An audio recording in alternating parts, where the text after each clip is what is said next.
Muhammad Ali became one of the most recognizable athletes in history, but the central fact of his life was not a boxing victory. In April 1967, while he was the reigning heavyweight champion, Ali refused induction into the U.S. Army during the Vietnam War. He was stripped of his title, convicted of draft evasion, and kept out of professional boxing for more than 3 years.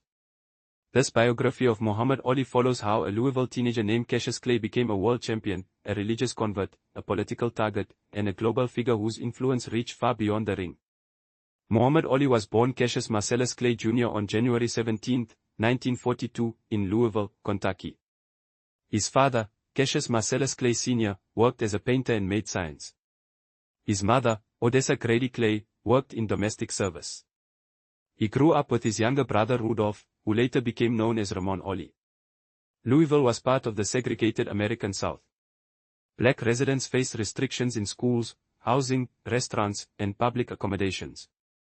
Ali later recalled incidents of racism from his youth, including being denied service at a whites-only restaurant after returning from the Olympics with a gold medal. These experiences did not explain every decision he made later, but they formed the social setting in which he developed his public voice. The event that brought Cassius Clay into boxing happened when he was 12. His bicycle was stolen, and he told Louisville police officer Joe Martin that he wanted to find the thief and beat him up. Martin also trained young fighters at a local gym. He told Clay that he should learn how to fight before trying to fight anyone. Clay began training at Martin's gym and soon entered amateur competitions. He developed unusual physical habits for a heavyweight-sized fighter. Instead of holding a tight, conventional guard, he relied on quick feet, head movement, reflexes, and speed. He also began talking before fights, predicting victories and using rhymes to attract attention. His confidence was visible early, but it was supported by results. Clay won 6 Kentucky Golden Gloves titles, 2 National Golden Gloves titles, and 2 Amateur Athletic Union national titles. In 1959, he won the light heavyweight gold medal at the Pan American Games in Chicago. At 18, Clay earned a place on the United States Olympic team for the 1960 Rome Games. He competed in the light heavyweight division and defeated Poland's Zbigniew Pietrzykowski in the final to win the gold medal. The Olympic victory gave him national attention and made a professional career possible. After Rome, Clay returned to the United States and turned professional. He was managed by the Louisville Sponsoring Group, a group of local investors who helped finance his early career. He also worked with trainer Angelo Dundee, who became one of the most important technical figures in his boxing life. Clay built an unbeaten record against experienced opponents during the early 1960s. He defeated Archie Moore, Henry Cooper, Doug Jones, and other contenders. His style drew criticism because he moved backward with his hands low, but the same style made him difficult to hit cleanly. He also understood that attention could be useful. Clay called himself the Louisville Lip and later the greatest. He predicted rounds, insulted opponents, and turned wins into public events. Some sports writers saw him as arrogant, while many fans came to watch because they wanted either to see him win or finally be defeated. By early 1964, Clay had earned a title fight against heavyweight champion Sonny Liston. Liston was older, stronger, and regarded by many observers as one of the most intimidating champions in boxing. Clay was only 22 and was widely expected to lose. The fight took place in Miami Beach, Florida, on February 25, 1964. Clay used his speed and movement to frustrate Liston. After 6 rounds, Liston did not come out for the 7th, saying he had injured his shoulder. Cassius Clay had become the world heavyweight champion. Immediately after the victory, Clay shouted the line that became part of boxing history, "I shook up the world." The statement matched the result. He had defeated a champion many people considered nearly unbeatable, and he had done it with a style that broke traditional heavyweight expectations. The Liston victory also brought a major change in Clay's public identity. Before the fight, he had become associated with the Nation of Islam, an organization led by Elijah Muhammad. In the days after defeating Liston, he announced that he would no longer use the name Cassius Clay. Elijah Muhammad gave him the name Muhammad Ali. Ali explained that he rejected Cassius Clay because he regarded it as a name connected to the history of slavery in his family. Many newspapers, broadcasters, and opponents continued calling him Clay for years. The resistance to his new name became part of a larger dispute over religion, race, and authority in American public life. Muhammad Ali defended his religious choice publicly at a time when the Nation of Islam was viewed with suspicion by much of the white American press. His alignment with the organization also complicated his relationship with Malcolm X, who had initially been close to Ollie during his conversion period. After Malcolm X broke with the Nation of Islam, Ollie remained loyal to Elijah Muhammad. Ollie defended his title against Sonny Liston again in May 1965 in Lewiston, Maine. The rematch ended in the first round when Liston went down after a short right hand. The punch became known as the Phantom Punch because many viewers did not see it clearly at first. Whatever the controversy around its appearance, the official result was a first-round knockout victory for Ollie. Over the next 2 years, Ollie defended his title against Floyd Patterson, George Juvalo, Henry Cooper, Brian London, Carl Mildenberger, Cleveland Williams, and Ernie Terrell. Against Terrell, who repeatedly called him Cassius Clay before the fight, Ollie repeatedly asked, "What's my name?" during the bout. The fight showed how closely his name had become tied to his public identity. The defining conflict in the biography of Muhammad Ali came not from another boxer, but from the Vietnam War. The United States was expanding its military involvement in Vietnam, and the draft brought the war directly into the lives of young American men. Ali had initially been classified 1Y, meaning he was not eligible for military service under standards then in place. He had scored below the previous minimum on an armed forces qualification test. In 1966, the military lowered its standards, and Ali was reclassified 1A, making him eligible for induction. On April 28, 1967, Ali appeared at an Army induction center in Houston, Texas. When his name was called, he refused to step forward. He cited his religious beliefs as a Muslim and his opposition to the Vietnam War. Ali's position was often linked to the widely reported statement, "I ain't got no quarrel with them Viet Cong." His broader argument was that he could not justify fighting people abroad while black Americans faced discrimination at home. He did not desert the military. He was never enlisted, deployed, or sent to Vietnam. He refused induction before entering the armed forces. The consequences were immediate. The New York State Athletic Commission suspended his boxing license. The World Boxing Association stripped him of the heavyweight title. Other jurisdictions followed, leaving him unable to obtain licenses for major professional fights. In June 1967, Ali was convicted of violating federal draft laws. He was sentenced to 5 years in prison and fined $10,000, although he remained free while his case moved through appeals.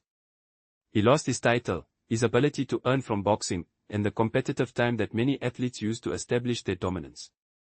Ali did not fight professionally from March 1967 until October 1970. He was 25 when he refused induction and 28 when he returned to the ring. Those years are widely regarded as part of what could have been his physical prime, but no one can know which fights he would have won or lost had he been allowed to compete. Without boxing income, Ali supported himself through public appearances and speaking engagements. He spoke on college campuses across the United States, often facing hostile questions about the war, race, religion, and the draft. The same man who had built his early fame through boxing predictions now had to defend his choices in courtrooms, lecture halls, and television interviews. His legal case reached the U.S. Supreme Court. On June 28, 1971, the court unanimously reversed his conviction in Clay v. United States. The ruling focused on the way the government had handled his claim for conscientious objector status. The decision ended the legal threat of imprisonment, but it came years after the suspension had already changed his career. Ali's return to professional boxing began on October 26, 1970, when he defeated Jerry Quarry in Atlanta. The fight was stopped after 3 rounds because of cuts around Quarry's eyes. It was Ali's first professional bout in more than 3.5 years. He then defeated Argentine heavyweight Oscar Bonavena in December 1970. That victory set up the fight many fans had wanted, Muhammad Ali against Joe Frazier. Frazier had won the heavyweight championship during Ali's absence and had become the leading active champion. The first Ali-Frazier fight took place on March 8, 1971, at Madison Square Garden in New York. It was promoted as the fight of the century. Ali entered unbeaten as a professional, while Frazier entered as the recognized heavyweight champion. Frazier won by unanimous decision after 15 rounds. In the final round, he knocked Ali down with a powerful left hook. Ali got up, finished the fight, and lost for the first time in his professional career. The loss mattered because Ali was no longer the young champion who had outboxed Sonny Liston. He had to rebuild his position in a division filled with dangerous opponents. His return was not a simple restoration of the old order. In 1973, Ali fought Ken Norton, a former U.S. Marine with an awkward style and a strong left jab. Norton broke Ollie's jaw and won a split decision in their first fight. Ollie won a disputed split decision in their rematch later that year, then defeated Norton again in 1976. Ollie also faced Joe Frazier a second time in January 1974. This time, Ollie won a unanimous decision in a non-title fight. The result positioned him for another chance at the heavyweight championship, which was now held by George Foreman. Foreman had become champion by defeating Frazier in 1973. He was younger than Ollie, immensely powerful, and unbeaten. Foreman had stopped Frazier twice in their first fight, knocking him down repeatedly. Many observers expected Foreman to overpower Ollie in the same way. Their fight took place on October 30, 1974, in Kinshasa, Zaire, now the Democratic Republic of the Congo. It was promoted as the Rumble in the Jungle. The event was backed by promoter Don King and became a major international sporting spectacle. Ollie was 32 years old, while Foreman was 25. Instead of trying to move constantly around the ring, Ollie spent long stretches leaning against the ropes and allowing Foreman to throw punches at his arms and body. The tactic later became known as rope-a-dope. The strategy was risky because it required Ollie to absorb punishment. But Foreman tired as the rounds continued. In the 8th round, Ollie responded with a rapid combination that sent Foreman to the canvas. Foreman failed to beat the count, and Muhammad Ali regained the heavyweight championship. The victory over Foreman restored Ollie as champion, but it also confirmed how much his boxing had changed. In the 1960s, he had relied heavily on speed and movement. By 1974, he was using experience, timing, endurance, and an ability to force an opponent into mistakes. Ollie's third fight with Joe Frazier took place in Manila, Philippines, on October 1, 1975. It was called the Thriller in Manila. The fight was contested in extreme heat and became one of the most punishing heavyweight title bouts ever recorded. Ollie and Frazier fought for 14 rounds. Both absorbed sustained damage, and Frazier's trainer Eddie Futch stopped the fight before the 15th round because Frazier's eyes were badly swollen. Ollie retained the championship, but the fight showed the physical cost of extending a career through repeated wars in the ring. During the later 1970s, Ollie continued defending his title. He defeated fighters including Ron Lyle, Joe Bugner, Jimmy Young, Richard Dunn, Alfredo Evangelista, Ernie Shavers, and Leon Spinks. Some performances were convincing, while others showed that his reflexes and stamina were declining. In February 1978, Leon Spinks, an Olympic gold medalist with only 7 professional fights, defeated Ollie by split decision to win the heavyweight championship. The result was one of the major upsets in the division's history. Ollie had entered as a veteran champion but could no longer control every fight with the ease he had shown earlier. 7 months later, Ollie defeated Spinks in a rematch by unanimous decision. The win made him the first boxer widely recognized as a 3-time heavyweight champion. It was his last major championship victory. Ollie returned to the ring after announcing retirement and fought Larry Holmes in 1980. Holmes, who had once worked as one of Ollie's sparring partners, was younger and held the World Boxing Council title. Ollie lost when trainer Angelo Dundee stopped the fight after the 10th round. His final professional fight came in December 1981 against Trevor Berbick in Nassau, Bahamas. Ollie lost by unanimous decision. He retired with a professional record of 56 victories, 5 defeats, and 37 knockouts. To understand the personal life of Muhammad Ali, it is important to look beyond championship nights and public speeches. His fame was immense, but he also built a family life that changed across several marriages. Ollie was married 4 times, to Sonji Roy, Belinda Boyd, Veronica Portia, and Yolanda Williams, who was widely known as Lonnie Ollie. He had several children, including Mariam, Jamila, Rashida, Muhammad Ali Jr., Anna, Layla, Kalia, Mia, and Asad. His daughter Layla Ollie later became an undefeated professional boxer and a world champion in women's boxing. The family name remained connected to the sport, though Muhammad Ali's own public identity was always much larger than boxing alone. Ali's religious life also changed over time. His early public affiliation was with the Nation of Islam. After the death of Elijah Muhammad in 1975, Ali moved towards Sunni Islam, following the direction taken by Elijah Muhammad's son, Wahid Muhammad. He later spoke of Islam in broader spiritual and humanitarian terms. In 1984, several years after his retirement, Ali was diagnosed with Parkinson's disease. His speech slowed, and his physical movements became more difficult. Medical discussion has often considered whether repeated head trauma may have contributed to his condition, but boxing cannot be stated as the sole proven cause of his Parkinson's disease. Rather than disappearing from public life, Ali remained a visible figure. In 1990, he traveled to Iraq during the Gulf crisis and helped secure the release of 15 American hostages. His role did not erase the political division surrounding the conflict, but it showed that governments and the public still treated him as a figure with unusual international reach. One of the most enduring late images of Muhammad Ali came at the 1996 Olympic Games in Atlanta. Ali, visibly affected by Parkinson's disease, stepped forward to light the Olympic cauldron.